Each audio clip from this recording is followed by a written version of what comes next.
Like if you found the video valuable.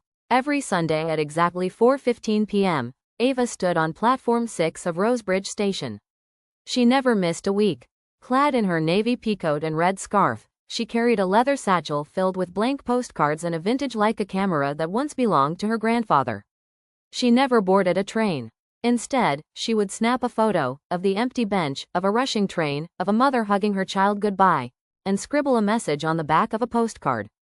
Sometimes it was a quote, other times a thought, a question, or a hope. Then she'd tuck the postcard into the wooden slats beneath the bench on the platform. Leave something, find something, she'd whisper.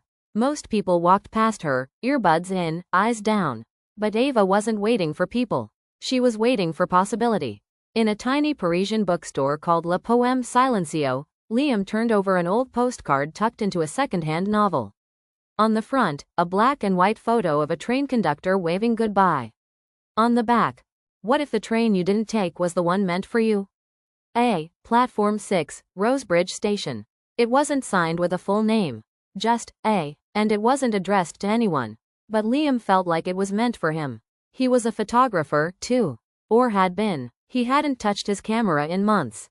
Not since the exhibit failed. Not since he'd started questioning everything. Yet the words, quiet, honest, and haunting, struck a chord. He Googled Rosebridge Station. It was in England, 2 trains and 1 ferry away. He bought a ticket. The following Sunday, Ava arrived at platform 6 just before 4:15. She felt the cold in her fingers as she clicked a photo of the arrival board.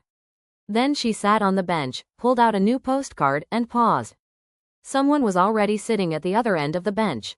He looked vaguely familiar. Messy brown curls, camera slung across his chest, sketchbook peeking from his coat pocket. "You're early," he said. Ava blinked. "I'm sorry, I thought I'd wait, just in case you came again." She tilted her head. "Do I know you?" He pulled out the postcard. Her postcard. Her heart stuttered. "You found one?" she asked softly. "In Paris," he nodded.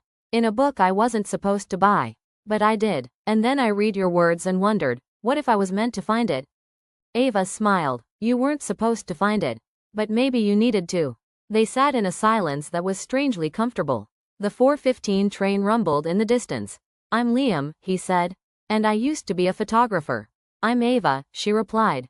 "And I still am, most days." The train whooshed past, its wind tugging at her scarf. "You know," she said, pulling out another postcard, "some trains you don't have to take. Sometimes the story's better on the platform."